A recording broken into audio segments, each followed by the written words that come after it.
Embora as ideias do John Wycliffe tenham sido combatidas pela igreja, né, a influência dele, né, vai chegar a outras regiões. Um dos casos que nós temos acontece aí na Boêmia, né, onde vivia um teólogo, né, chamado João Hus. João Hus, ele nasceu em 1369 e morreu em 1415. E ele era um teólogo bastante importante dentro da Universidade de Praga. E após ele conhecer algumas ideias, né, de John Wycliffe, ele tentou reformar a igreja também na sua região, assim como John Wycliffe tinha feito. Ele foi tentando, né, defender também e criticando alguns pontos que a igreja tinha, defendendo também que a Bíblia deveria ter para todas as pessoas, não somente ali para a igreja. E ele foi convocado, né, para participar então de um concílio, e que é uma reunião, né, do clero da Igreja Católica, e ali eles queriam que ele renunciasse às suas ideias, né, que falasse que ele estava errado, né, quanto às suas ideias, que ele revogasse o que ele tinha falado. E ele recusou a renunciar a essas ideias, e por isso ele foi condenado à fogueira pela Inquisição. Ele morreu queimado mesmo, tá?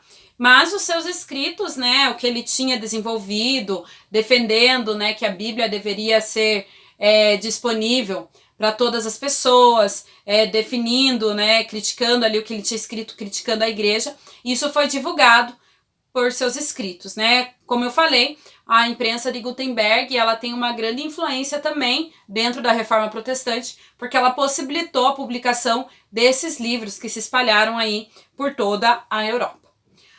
Um dos mais importantes reformadores e que todo mundo lembra é justamente Martinho Lutero.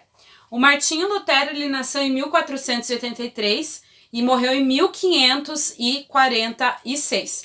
E ele era aí um monge alemão, né? Ele nasceu justamente na Alemanha. E ele é membro do clero católico, né? Ele se tornou, estudou para ser padre, ele virou professor, posteriormente professor aí de teologia, e ele recebeu, né, autorização para ler a Bíblia. E quando ele começou a estudar as escrituras, principalmente as escrituras ali do Novo Testamento, as cartas de Paulo, ele percebeu que a igreja pregava a salvação pelas obras e que na realidade na Bíblia não tem salvação pelas obras, né? A salvação só acontece pela fé, somente pela fé no sacrifício de Cristo Jesus, né? Nessa aceitação da graça de Cristo. E por isso ele começou a questionar a igreja, né? Justamente essa definição da salvação pelas obras. E ele vai propor, então, o que a gente chama de salvação pela fé. E ele defendia, assim como João Hus, assim como John Wycliffe, né, a livre interpretação da Bíblia. Isso quer dizer que Martinho Lutero, ele defendia que a Bíblia também deveria estar disponível a todas as pessoas. Tanto é que ele vai traduzir a Bíblia para o alemão, para que as pessoas ali da sua região tivessem acesso também ao conhecimento através da Bíblia. Ele vai desenvolver, então, 95 teses defendendo aí o que a gente chama de salvação pela fé. E ele vai publicar nessas 95 teses e ele vai pregar essas 95 teses na porta do castelo da igreja, né, do castelo de Wittenberg, na Alemanha. E ele vai deixar essas 95 teses lá para todo mundo ler.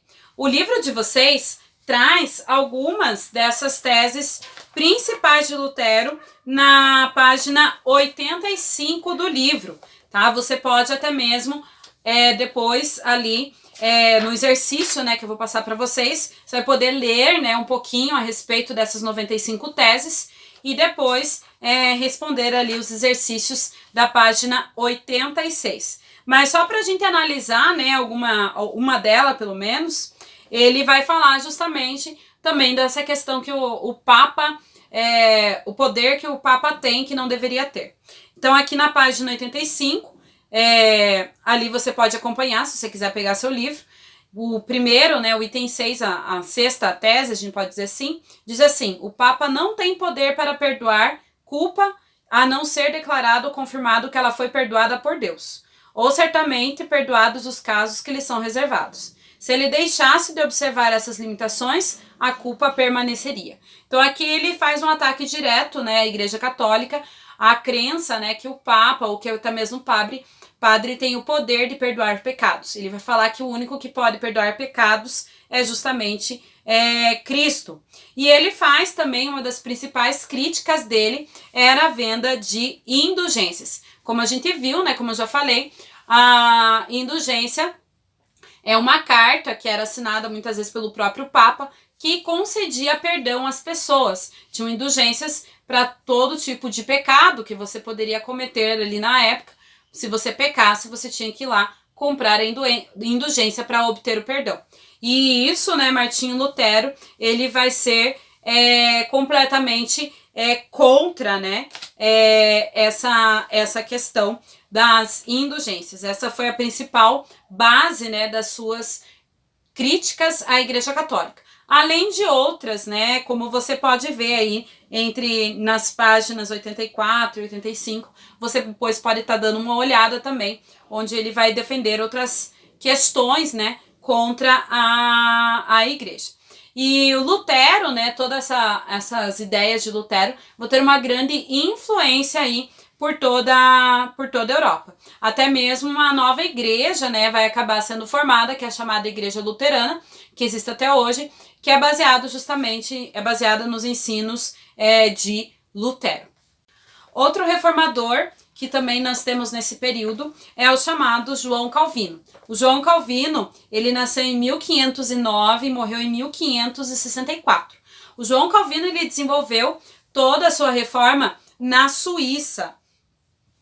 E é interessante porque as ideias de Calvino, elas divergiam um pouco de Martinho Lutero. A principal ideia dele era a chamada predestinação. Ele defendia que as pessoas elas já estão destinadas ou à perdição ou à salvação, que Deus já escolheu quem iria salvar. Mas como você saber, né, se você já estaria salvo ou estaria perdido? Então, o que a doutrina do João Calvino, né, essa predestinação, esse predestino, né, falava? Que se você gostasse, por exemplo, de trabalhar, se você fosse próspero no que você fazia, é porque você era destinado à salvação. Agora, se você fosse preguiçoso, se as coisas que você fizesse não dessem certo, é porque você realmente estava destinado à perdição, você não estaria salvo. É por essas ideias que a classe social que vai mais aderir às ideias de Calvino vão ser a classe burguesa. Lembrando que os burgueses são os comerciantes, são as pessoas que começaram a ganhar mais dinheiro justamente nessa época e eram muito prósperos. Além disso, João Calvino ele não condenava a prática de usuras, né? Aquela prática de cobrança de juros sobre dinheiro emprestado. Uma prática que os burgueses mantinham justamente nessa época e conseguiam aí ganhar muito dinheiro com a cobrança de juros. Por isso, né, muitos acabaram aí aderindo a essas ideias de João Calvino, as ideias que a gente chama de predestinação. Essas ideias de João Calvino se espalharam até mesmo para a França, para a Inglaterra, para a Holanda, né? E esses que seguiam as ideias calvinistas, eles foram chamados de calvinistas.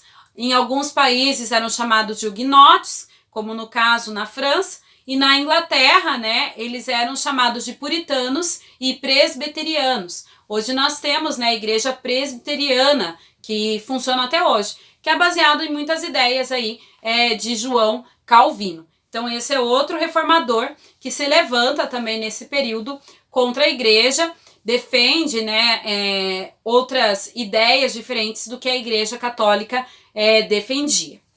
Outro reformador, esse um pouquinho diferente, ele não é teólogo, mas ele era um rei, é o rei Henrique VIII, né, rei da Inglaterra. O rei Henrique VIII, ele governou, né, a Inglaterra de 1509 até 1547, quando foi o seu falecimento. Mas o Henrique VIII, ele ficou bastante famoso por fazer uma reforma religiosa na Inglaterra. Por muito tempo a Inglaterra foi católica. Só que quando ele assumiu o trono, né, em 1509, ele acabou casando com Catarina de Aragão, que era viúva do seu irmão Arthur. E depois de 20 anos de casamento, né, com a Catarina de Aragão, eles não tinham conseguido ter um herdeiro menino para que assumisse o trono. Como a gente sabe, para os reis é muito importante ter um herdeiro, né? Nessa época, principalmente, era muito importante ter um herdeiro homem, no caso. E como a Catarina de Aragão não tinha tido filho, né? Somente filha, ele decidiu, então, que era necessário se divorciar dela e casar-se novamente. Só que nessa época o divórcio não era aceito, né, socialmente, e muito menos pela Igreja Católica. E o Papa, né, Clemente VII, que governava a igreja nessa época, não aceitava o divórcio do rei Henrique VIII. Foi por isso, então, que ele decidiu fazer uma nova igreja. O que acontece? Ele decide, então, fazer em 1533 uma nova igreja. Ele acaba rompendo, então, com a Igreja Católica e criando uma igreja chamada Igreja Anglicana, tá? A Igreja Anglicana, ela não se diferenciava, né, ou não se diferencia muito da Igreja Católica. Se diferenciava principalmente nessa questão do divórcio, aceitando, né, o divórcio. Depois do casamento dele de ser anulado, então, com a Catarina de Aragão, ele se casa com a Ana Bolena, né?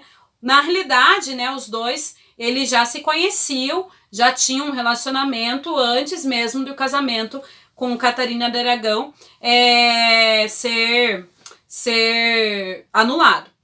No caso, né, durante 3 anos, né, a Ana Bolena, ela permaneceu ali ao lado de Henrique VIII como se fosse a rainha da Inglaterra. Ele era o rei e ela a rainha.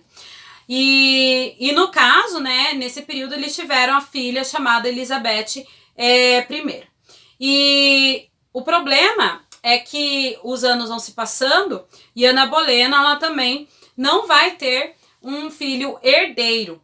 E ele vai acabar até mesmo acusando Ana Bolena de traí-lo. E ela vai ser, então, decapitada no dia 19 de maio de 1536. Então, ele decide casar-se novamente, tá? E ele casa-se, então, com Jane Seymour. E a Jane Seymour, ela não sobrevive muito tempo. E ela morre, né, pouco depois do nascimento de um filho que é chamado aí de Eduardo VI. Esse não vai ser o último casamento dele. 3 anos depois, ele acaba se casando mais uma vez, principalmente para criar alianças políticas. Ele se casa com Anne de Cleves. Só que essa união dura menos aí de 1 ano e ele decide se divorciar novamente e casa mais uma vez com Catherine Howard, né, filha do Duque de Norfolk. Mas no caso, assim como aconteceu com Ana Bolena, né, dele acusar ela de traição, com essa esposa vai acontecer a mesma coisa. E essa esposa, ela vai ser também decapitada, né, a Catherine Howard. E a 6ª e última esposa dele vai ser Catherine de Parr, que era filha de um nobre chamado Thomas de Parr, que era protestante, era leal, né, o que ele havia feito com a Igreja Católica. E Catherine ainda vai viver 5 anos, né, após a morte aí do Henrique VIII. Então a gente percebe que a decisão de fazer uma igreja diferente na Inglaterra partiu do próprio rei. Isso porque a Igreja Católica não aceitava o divórcio dele, né? Ele quis se casar primeiramente por motivos para conseguir um novo herdeiro, ele quis se casar mais de uma vez, e depois porque ele quis mesmo, foi uma decisão dele de se casar várias vezes, né? Tanto é que ele teve 6 mulheres, 6 esposas aí durante toda a sua vida. E eu acredito que se tivesse vivido mais tempo, ele teria tido muito mais. Mas não foi no caso dele, né? Esses reformadores, a gente percebe que eles fizeram grandes mudanças dentro da Europa, né? Nós vimos que essas mudanças aconteceram tanto na Inglaterra, quanto na Alemanha, quanto na Suíça. E isso vai mudar e vai influenciar, né, que novas religiões surjam. É por isso, né, que hoje nós temos tantas religiões e não temos aí uma única religião. A reforma protestante vai ajudar também na divulgação da Bíblia. Como nós vimos, muitos desses reformadores defendiam, né, a livre interpretação da Bíblia e defendiam também que todas as pessoas tivessem acesso à Bíblia. É lógico que por causa de todo esse movimento, né, e dessas perdas de fiéis, principalmente perdas de fiéis para a Igreja Católica, a Igreja Católica ela vai acabar também tendo algumas reações, que a gente chama aí de contra-reforma.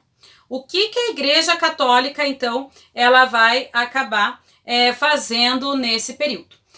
A Igreja Católica, ela faz um concílio, ela faz uma reunião, e nesse concílio, nessa reunião, eles definem algumas coisas para que a Igreja não perca tantos fiéis da Igreja Católica.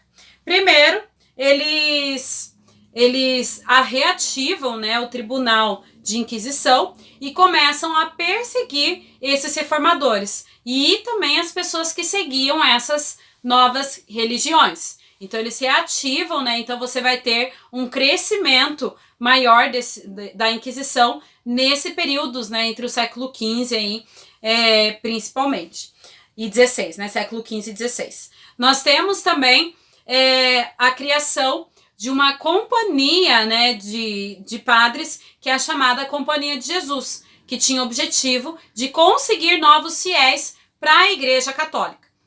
Nesse caso, esses padres eles seriam responsáveis pela catequese de novos fiéis. Onde conseguiriam esses novos fiéis?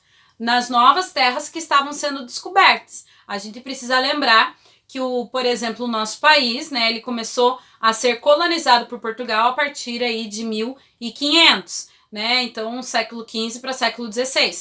Então, esses padres, né, jesuítas, eles vão ser enviados para essas novas terras, para catequizar principalmente, né, indígenas e africanos. Essa era a ideia de conseguir novos fiéis para a Igreja Católica através dos padres jesuítas, os padres da Companhia de Jesus. Além disso, a Igreja Católica ela faz também uma lista, ela publica uma lista de livros que seriam livros proibidos para os fiéis católicos lerem.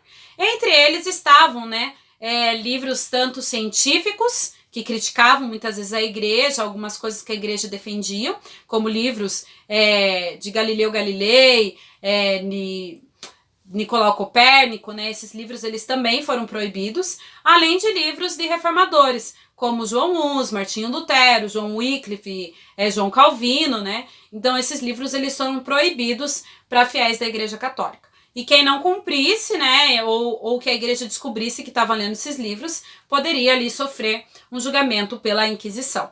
Essa foi a reação que a igreja teve contra aí a Reforma Protestante. A gente chama de Reforma Protestante porque todos esses reformadores eles estavam protestando contra doutrinas que a Igreja Católica pregava nesse período. Essa foi a aula de hoje, espero que você tenha gostado. Não esqueça de fazer as atividades. Beijinho e tchau, tchau!